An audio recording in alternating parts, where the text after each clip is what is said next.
আওয়ামী লীগের সময় যে বক্তব্য দিয়েছে মন্ত্রী সাহেব সেটাই দিয়েছেন। আমি প্রশ্ন করেছি 750 কোটির জায়গায় 17 কোটি টাকা 17,000 কোটি টাকা খরচ হলো বলে শুনছি।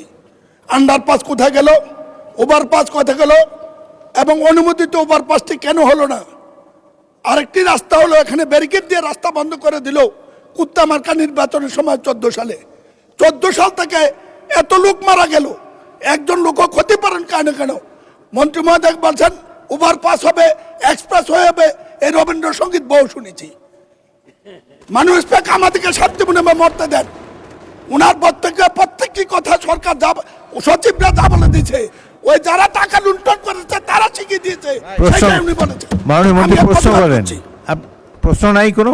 আমরা সেখানে কেবলমাত্র নকশা সম্প্রসারণ করে বাজেট অ্যাডজাস্ট করে আমরা কাজ করতে পারছি।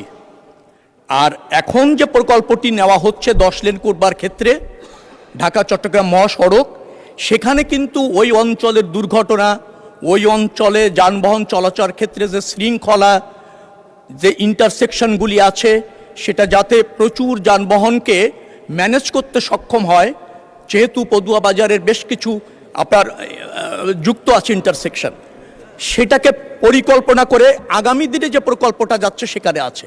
অর্থাৎ পূর্ববর্তী সরকারের আমলে যে প্রকল্পটা হয়েছিল সেই প্রকল্প যতটুকু সংশোধন করা দরকার ততটুকু আমরা করতে পারছি, এর বেশি ওই প্রকল্পে করা সম্ভব হচ্ছে না।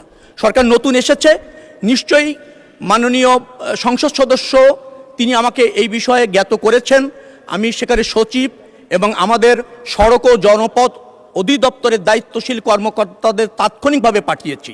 তারা সেখানে সরজমিনে দেখে আসছে, বেশ কিছু পদক্ষেপ আমরা নিচ্ছি। দ্রুততম সময়ের মধ্যে নিশ্চয়ই মাননীয় সংসদ সদস্য দৃশ্যমান কিছু দেখতে পাবেন। মাননীয় মন্ত্রী, এবার আমার প্রশ্ন, আপনি যেসব পদক্ষেপ নিতে যাচ্ছেন এতে কি মাননীয় সদস্য মনিরুল হক চৌধুরীর সমস্যার সমাধান হবে? এক কথা বলেন, ইয়েস অর নো? আংশিক হবে, আংশিক হবে। ধন্যবাদ মাননীয় মন্ত্রী। খবরের কাগজ, নিখাদ, নির্ভীক, নিরপেক্ষ।